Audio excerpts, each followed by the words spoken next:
Welcome to the Dr. Leadership Podcast, where the DR stands for Driving Results. Our focus is weekly conversations around life and business relationships and the important leadership qualities for both. These concepts and qualities will help you drive positive results in both your business and personal lives.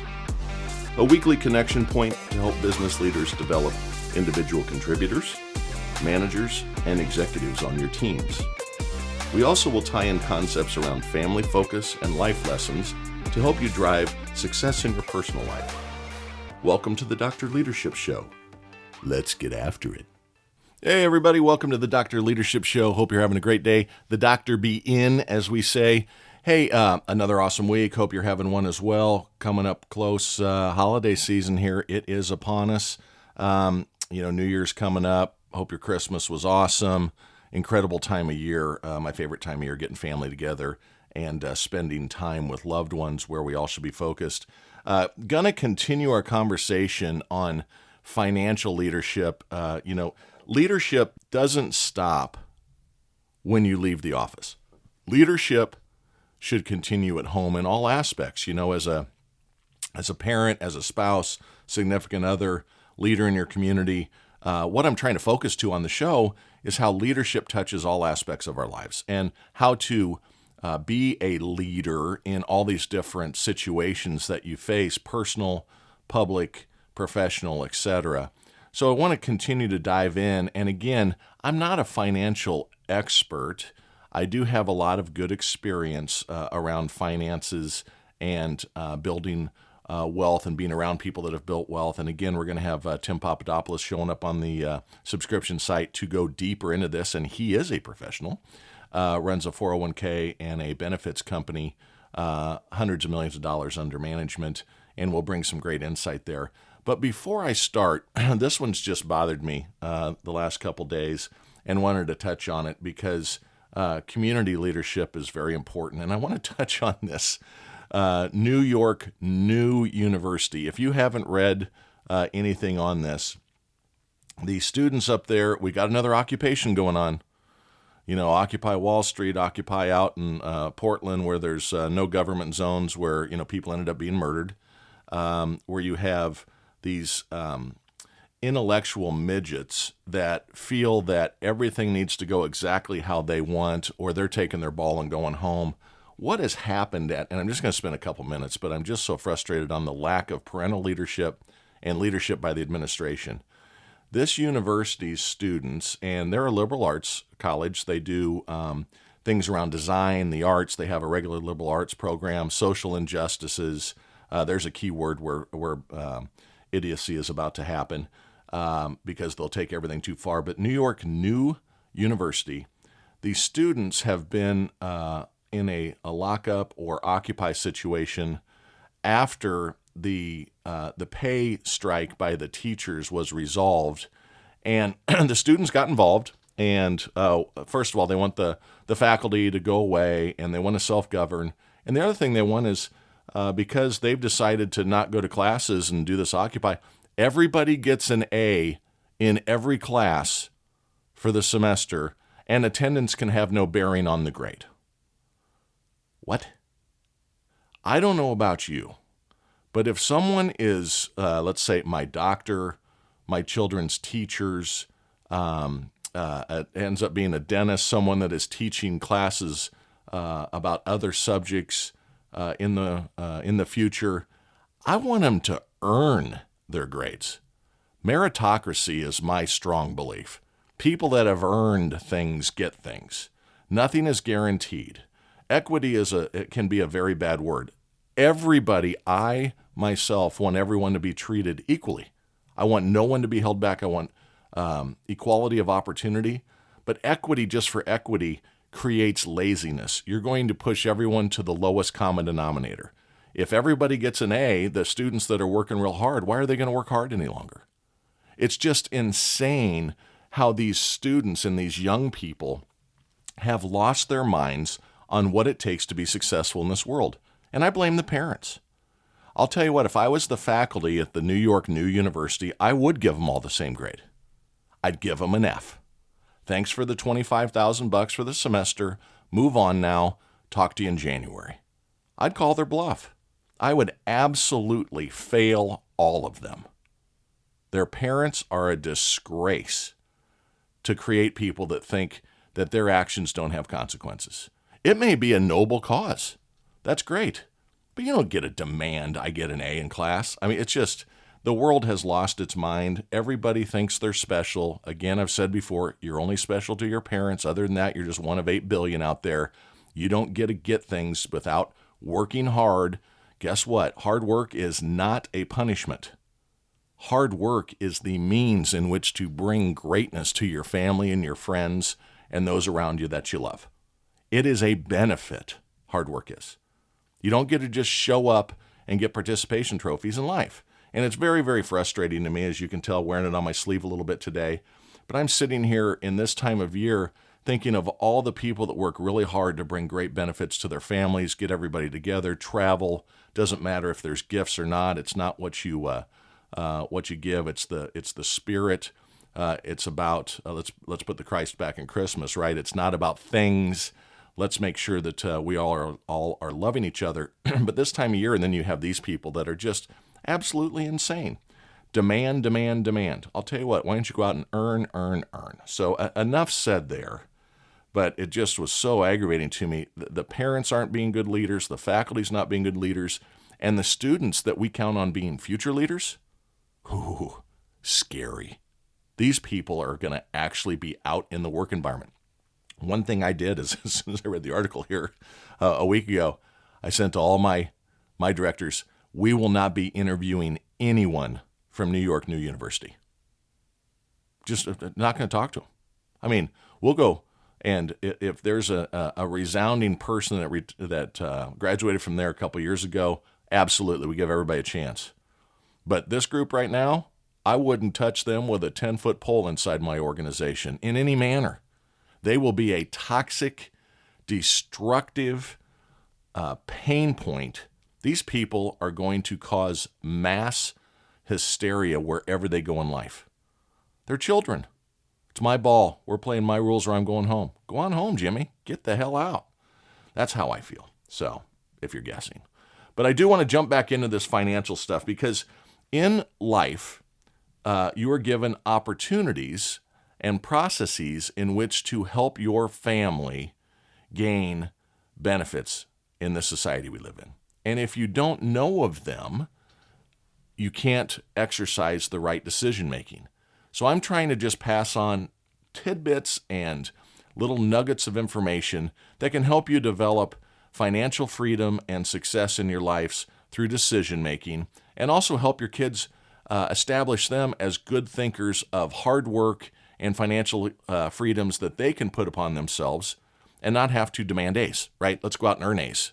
But today we want to jump back in. Last time I talked about a number of things in finances, but I want to, again, focus to kind of your personal life. And we'll step off the college story for this. It's $50,000 a year for the education at that university and many other universities. And it doesn't stop there. It can be $75,000, $80,000 a year for some of these uppity universities. Net takes a lot of money if college is the right decision for your children or for you as an individual that's working hard to pay your way through. College is not a necessity.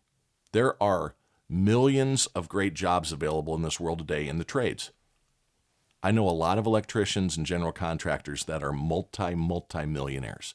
I know a lot of people that drive trucks and have trucking companies with a high school education that are multi-millionaires. The money doesn't mean everything. I'm not saying that that's the end goal, but financial stability and success brings freedom in life. It allows you to do a lot of good things for others, and it takes a lot of stress off you. So it is a desirable end state. But since we're talking about colleges, one thing that I would highly recommend for you as parents, as soon as your babies is born and you got a Social Security number, set up a 529 account with your state in which you live in. What a 529 account allows you to do is take dollars and invest them in mutual funds and investment packages that allow you to save for college without the impact of taxation on those when you withdraw to pay for the education of your kids later in life. You can write it off and it grows over time. And as we talked last time around compounding interest, that's the key to college savings as well. If it's $50,000 a year now I did a state education for my children. Room, board, books, spending money, tuition. These were down North Carolina, very good schools. It ran about $22,000, $23,000 a year. So say $25,000 a year. Not everybody's going to go to Harvard. Not everybody's going to go to Drake. Not everybody's going to go to Princeton, Stanford. So a state university, and hey, junior college to start with, or a 2-year degree, absolutely fantastic if it's right for you. There is no right or wrong here. I'm just talking about ways in which to help position yourselves to financially be able to do whatever decision you decide is right. You can even use it towards trade schools and things of that nature too. Say you want to be an auto mechanic and you want to go to some of these high-end service training colleges. I call them colleges, education locations, whatever you want to talk to them about. So the 529 is very important, and put it on autopilot. What I did as a parent is, as soon as the kids were born, I started with a $2,500 investment in the 529 just to kind of jumpstart it. And then I put $200 a month in each kid's plan going in. If you can't afford that much, start with $50. Whatever you do will be very helpful in the end, because then you have time as they're even in school, it's still earning money, and you can throw a little bit out of it. You'll be making more money 18 years from now. That'll help offset and subsidize the impact financially to you. It's just a way in which to help subsidize what it's going to cost. But put it in autopilot. And last time we talked about the third deal, right? A third, when you get a raise, put a third more toward investments for your retirement, put a third more toward debt if you have any debt, and put a third toward standard of living increase. If you don't have any debt, that other third could be used towards increasing the 529 payments, or investments that you're making, deposits in the account over time. I will tell you this, at $250 a month for each child with an original investment of $2,500, I got both of those accounts to over $50,000 in 18 years because of investments and how the market had done. I think I did make one other $5,000 one-time investment in each account, but it grows fast. And what that allowed me to do is I only had to come up with a few $100 every month for living expenses and things of that nature, because I would just stroke a check for tuition, and I would then bring money over out of that account to pay the apartment rental where they were living, because they weren't living at home. They were both hours away from me when they were finishing school. And you set these things up. So the 529 program, be a financial leader for your kids' well-being down the road. And guess what? If they don't go to college, there's other education programs you can use that towards. And worst case, you got a nest egg sitting over there if they decide not to go into school. You withdraw it, don't use it for eligible expenses. You pay the taxes on it like income on the capital gains, or on the gains that the account's made, and then give them the money for a house or for a car or whatever anybody needs at that point. But you have to be able to do this in an automatic standpoint. That way you don't procrastinate. These things, if you procrastinate, it is hundreds of thousands of dollars when you're talking about retirement, even millions. And on a college education, if you put it in autopilot, you're going to invest $20,000 in this deal, $15,000 in this deal out of your pocket, but you're going to have $50,000 at the end. And everybody wants to provide the best for their kids. So get involved in that 529 program. I also want to talk about you as individuals, the parents here, single parent, no kids, whatever might be the case. It is very important in today's world, especially the way the federal and state governments come after our hard-earned savings and investments and things, to have a will. I was talking to somebody in my family a few weeks ago. Pretty successful person, 7-figure savings. That's over $1 million. 5-6 years away from retirement. I find out he doesn't have a will. Like, what do you mean you don't have a will? Well, I don't need a will. No, everybody needs a will. The reason you need a will is, especially if you have kids, to avoid the fighting and the things that can demolish a family, from fighting over things that mom would want me to have that, dad would want me to have that. You can clearly define who gets what. The other thing, and the most important thing to me that a will does, is it points where the items that are left go. Because if you don't have a will, then the state court systems get involved for everyone. It's called probate. So what's going to happen is, if you don't have a will, now if you only have a wife and you set up your beneficiaries on your life insurance and your 401k, a lot of that stuff happens automatically.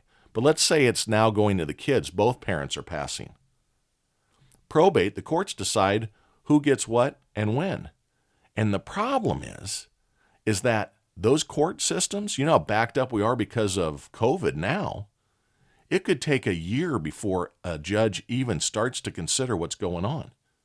And what happens is, if let's say that your kids need the money or need the land that you've left them, maybe you're a Midwest farmer and you're leaving land for them. Without a will and some of these things in place, it's going to be months and months and months and months and months before your loved ones have access to the assets. And here's why that is a huge risk. The federal estate tax comes a-calling, and money is due 9 months from date of death. And what this means is this. Let's say that right now, a little over $12 million is not hit by the federal estate tax for a married couple. You get $12 million total. That sounds like a whole lot of money. It is a whole lot of money. That was $3 million just 6-7 years ago. There is talk by current administration taking that to zero.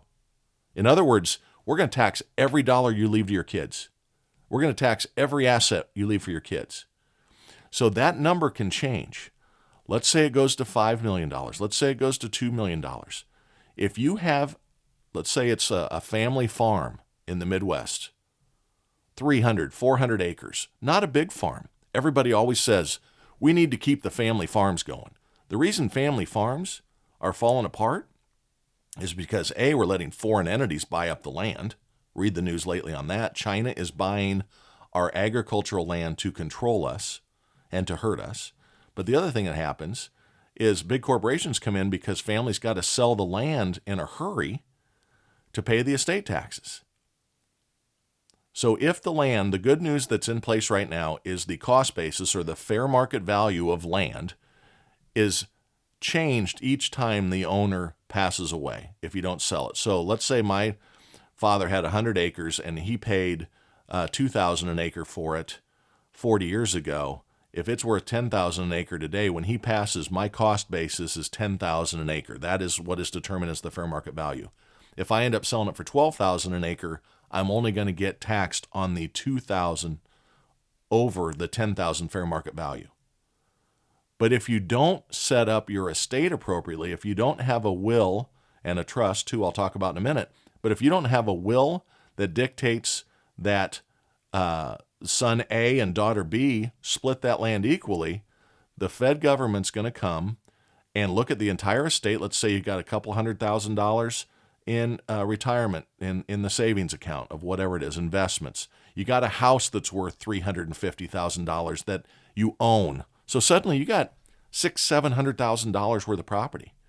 If you don't have a will and dictate who owns that so that they can go and sell it, in 9 months the federal government's going to say, okay, let's say it's $500,000 worth of a home and cash. They're going to come and say, and if they've reset, right now it's worth, the first $12 million are free, but at any time the administration can change the baseline of taxable amounts in the estate tax. If they change that back, it was $1 million like 8 years ago. It's moved around. If that moves back to zero, 40%, up to 40% of that $500,000 you've been left could be due in taxes. That's $200,000. If you don't have a will and it's sitting in the court systems, your kids are going to have to come up with $200K cash to pay the feds. You can ask for an extension one time of 6 months. If they don't pay it after the extension, the feds get control of all those assets. You've worked your entire life hard. Why wouldn't you protect what you've worked for? I always laugh at people, pay your fair share. Use the tax code to the maximum legal ability to protect your assets. Anybody that doesn't is a fool. If the government doesn't like how we are utilizing the tax code, change the tax code. Tax code's 3,000 pages. How tough is this? How much money did you make? Take it times a percentage, send the check. I'm not against federal taxes. There's some good benefits there. I'm against how the federal government spends it 9 out of 10 times. They're idiots on where that money goes. We throw it around like nothing. We're $31 trillion in debt, bringing in $4 trillion a year in taxes, and we can't balance the books. That's another story. But you have to protect yourself from these situations. Be a leader at home. Be a leader over your finances. Protect your family. Pass on the wealth. You want family farms? You need to make sure that we vote to keep the taxation amounts on estates as high as possible. Why is the federal government entitled to what you have built in wealth simply because you've died? If I've built $5 million of wealth and we didn't have the caps on the first 12 million, why should my family have to send the federal government $2 million since I've died? That should go to my children, my grandchildren, or whoever the hell I determine. My church, the local science club, Boys and Girls Club of America, Girl Scouts, Boy Scouts, whatever you want to do, whatever 501c you want to talk about and give money to. I'm going to talk about that in a minute too. Let's talk about a trust. Many people feel that a trust is a problem only for the wealthy. That's not true. A will and trust go hand in hand. That trust needs to be in place so as soon as the death happens, the transfer of those assets is going into a location that is easily accessible. You have the will to determine it so the court doesn't determine who gets what. Now you have the trust that protects those assets and gives immediate access. So if, in my example, we have the $500,000 value of the estate and we owe 40% on it, $200,000, those assets, those monies were in the trust. I have control. I have a will that determines who gets it. I can create the cash in time to pay the federal tax. This is all about understanding how the system works. Don't be surprised because you aren't enabling yourself with knowledge and information. A trust is not for billionaires. A revocable trust is for people of all ages. Then people say, it's so expensive to get these things done. It can be, but I'll tell you a great way in which to get around it, or not around it, but to help offset the expense, is now online you have LegalZoom.com there. You can do a will for a few $100s. Trust, a little more work.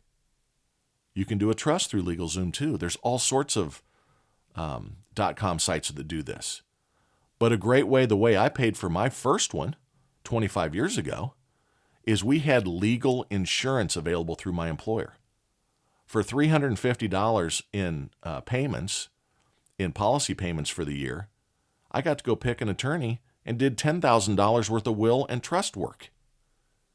And then I earned and got some more money saved, went through a divorce, needed to change some things, did it again. That time I paid out of pocket. And it was about $7,000 for me to do that. But the peace of mind and what I'm doing for my family is worth 100 times that $7,000. You've got to be leading your family on these things to ensure that your hard work goes to where you wanted it to go. Don't give it to the government. Let's talk about life insurance. If you were the only worker, you're a single income family because you find it important for the spouse to stay at home with the kids, homeschooling your kids because of challenges in the education system today, whatever your beliefs are there. If you have a single income earner, are you protected through your benefits packages, through short-term and long-term disability and life insurance to protect your family if something dramatic would happen to you? Car accidents happen. Remember we talked about adversity. Death happens. My buddy just had a friend, 57 years old, died of a massive heart attack watching a movie with his wife on the couch. Was over before she could get out of the chair. It happens. So life insurance, get professional help on this. There's a couple types. There's term and there's whole life.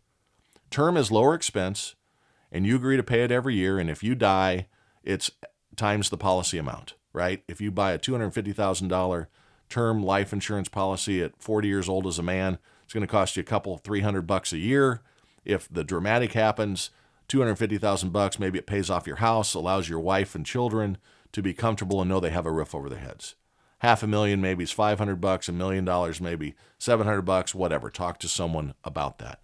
Whole life takes a different approach. Larger payments, annual payments, but part of the money goes into an investment where they typically guarantee a return on that money.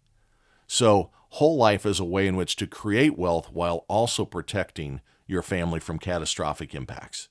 Again, talk to a professional. You need to have appropriate taxation policies. You need to have will. You need to have a trust with children and with loved ones involved in it. You need to protect your wealth. You need to keep the government away from that hard-earned money you've put away and all you've saved. You need insurance in place to protect against catastrophic events.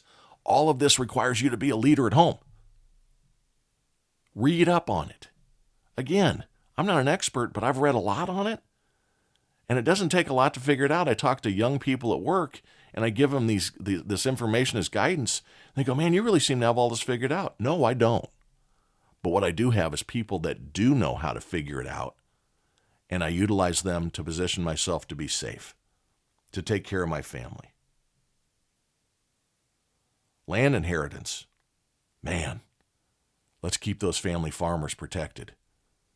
If you have that situation in your family, get it protected through will and trust layouts. Make sure you hold on to that wealth yourself. Remember, 40% can be hit. Now I want to talk about gift giving, because this is a great way in which to, as you go along through life, transferring wealth and building more wealth for your children. In 2022, this tax year, the federal government allows a person to give a financial gift, either cash or something of value, up to $16,000 in value with no taxation to the gift receiver. In other words, I could give each of my kids $16,000. They wouldn't owe any tax on it. I would have paid the tax already on the income coming in. I've paid the income tax. But if you aren't careful, you could get hit twice. The kids could get hit too. Now, I don't think everybody can go out and drop 16 grand, and I'm not dropping 16 grand to my kids each. I'm still young. We've done other things to do the transfer of wealth, but this is a good one for everybody. Because what you can do is you can gift it and then put it into an investment and allow compounding interest for your young children to benefit them over and over and over again. Give them a $5,000 gift, invest it in a mutual fund, say, Jimmy, Susie, you don't get to touch this money. Put the account in their name, and every year drop another $5K in that thing. Or drop $5K in the account and give them $2K to use as they see fit. And again, up to $16,000 in FY20 or in tax year 22. 23, it's going to $17,000. It was $10,000 15, 18 years ago. That goes up as kind of a cost of living offset. That's a great way in which to move monies, especially if you're going to be over the taxation level at the end. Right now it's $12 million. They hit that, everything over that at 40%. Say you've got a $15 million number, your family's going to pay $1.5 million in taxes 90 days after you're gone. If you've got a will and trust protecting it, it doesn't go into probate and cause all sorts of problems. So use gifting as a mechanism for your loved ones. Now, you aren't taxed on gifts to your spouse. Like if I give my wife a super nice watch, there's no taxation there. You're protected on certain things around gifting. College education, the 529 program, is protected from that gifting. Paying for education for your kids is protected. But utilize gift tax avoidance by transferring money over to your children or loved ones or whoever else you want. You can give a gift to anybody. Jimmy at the corner, KFC. Allow Jimmy to invest that money over time. If you start doing this at 20, 22, 24, 25 years old, the other thing that can happen is that's a good way for you to pass on wealth even down to your grandkids. And on that 529 program, guess what? Anybody can invest in a kid's education. So for Christmas, instead of grandma and grandpa giving $500 worth of gifts, have them give $250 worth of gifts and put $250 in your kid's college fund. Because that's going to turn into $750 by the time the kid heads off to college if they do this when they're young. You have to utilize all these programs in which to protect yourself. I want to talk about taxation one more thing, because this is something that people kind of get riled up about. You know, our religious center in the United States has moved away from church. The amount of people going to church and giving and tithing and things is at its lowest point in our nation's history. And I hear a lot of people say that churches ought to be taxed, because every once in a while you have a really bad pastor that is buying planes, trains, and automobiles and doing bad things with the money. But 99.99999% of churches and other 501c nonprofit organizations are doing great work with that money. And how those organizations work is through donations for tax write-offs by individuals. Now, what happens if you take a church and turn them into a taxable entity is this. First of all, last year in the United States, $50 billion was given philanthropically through donations, tax-deductible donations, to anything with a 501c moniker on it. And a 501c is a label, a classification by the federal government that says they are a non-taxable entity from the feds. That is churches. That is things like Boys and Girls Clubs. That is a lot of different entities that you can give to.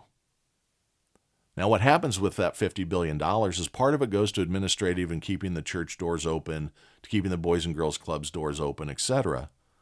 But a high amount, 85-90% of that, is distributed to those in need in the community. So be very careful in your opinion on taxation of 501cs. Because two things are going to happen if you tax them. One is, if they aren't a 501c any longer and they're now a taxable entity, that $50 billion that was given that was able to be used as tax write-offs by individuals is immediately going to drop by the amount of taxes that will be hit on the $50 billion. And what I mean by this is that we'll use easy math. If 50%, or let's use a realistic number, 30% tax rate on that $50 billion. $15 billion is going to go to the Fed. Well, no longer being able to be written off by the person giving the money, if I give $1,000, I used to be able to write $1,000 off on my donation to the church. Now it's no longer a tax-free entity. I don't get to write it off. So I have to make $1,500 to make the $1,000. So what's going to happen naturally? So I'm not going to give as much money because it does not benefit me any longer from a financial situation to the same level.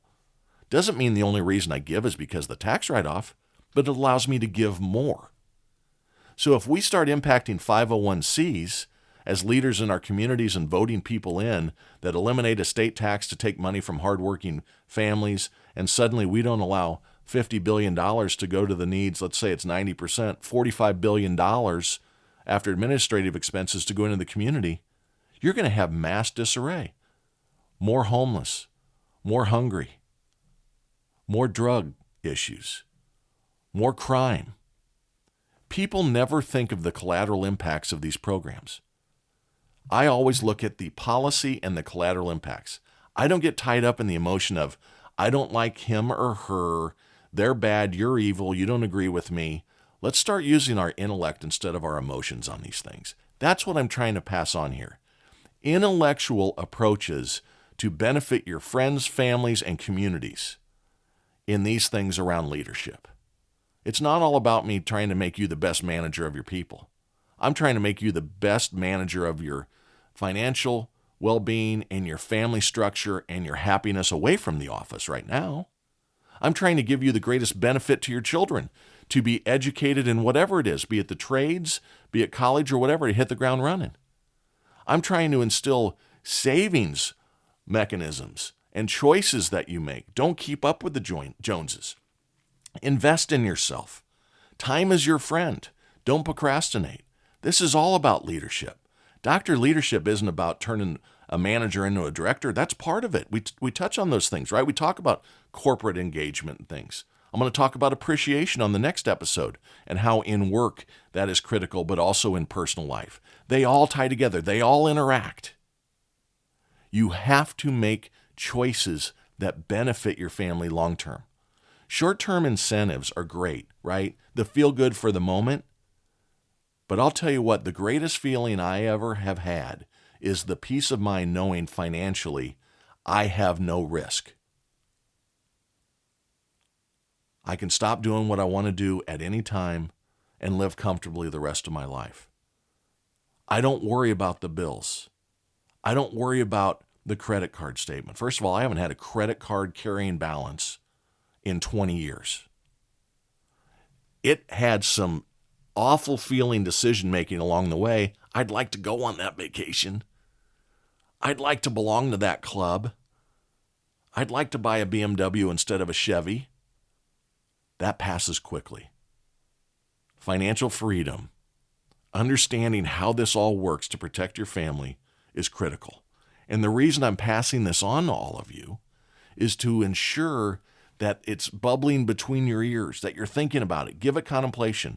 Get a subscription to Money Magazine, to Forbes. Read it. Get off of TikTok or Instagram for an hour and read a couple articles on bonds, on insurance. Google it. It's everywhere. Don't say I'll get to it later. Getting to it later costs you hundreds of thousands of dollars. I did the math with my youngest daughter. She's making $50,000-$60,000 coming out of school, 5 months. She's investing 7% in her 401k. If she doesn't get a raise when she's 60, it's worth $1.3 million. Yeah, $1.3 million. Plus Social Security on top of that. That's a pretty comfortable life. Now she's going to get raises and she's going to triple, quadruple, 10 times her annual investments into savings. My kids, I totally expect with how we've empowered them with knowledge to be worth $10 million by the time they're 65 years old. All you got to do is use the programs, folks. Don't be mad at the people that have more. Do what those people do to create it. Don't lie, cheat, steal. You aren't going to be the new app that is done. You aren't going to win the lottery. Take daily steps. And the reason I want to help you do all this is because you're awesome. Keep that shit up. Talk next week.